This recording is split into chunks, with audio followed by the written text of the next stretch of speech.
To be able to take control of your home, not only when you use energy, but how you store it, is quite liberating, to be honest.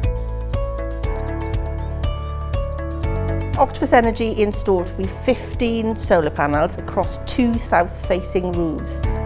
They installed those along with a Give Energy all-in-one battery. When I'm not using the excess energy, it's being stored into my battery, and then I can decide if to use it later or export it back to the grid.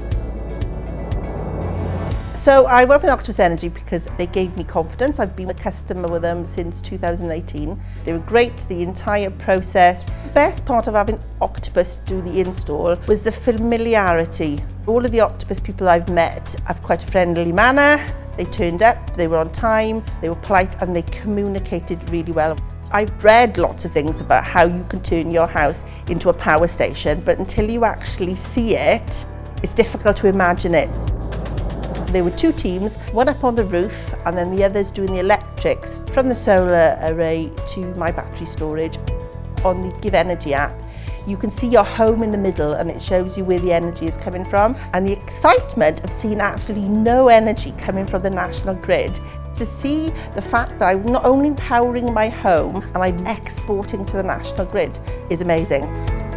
We're not forcing brown power stations to come online, we've generated that. I want my kids to know that, especially as their mum, that I did try in our own way to make a difference.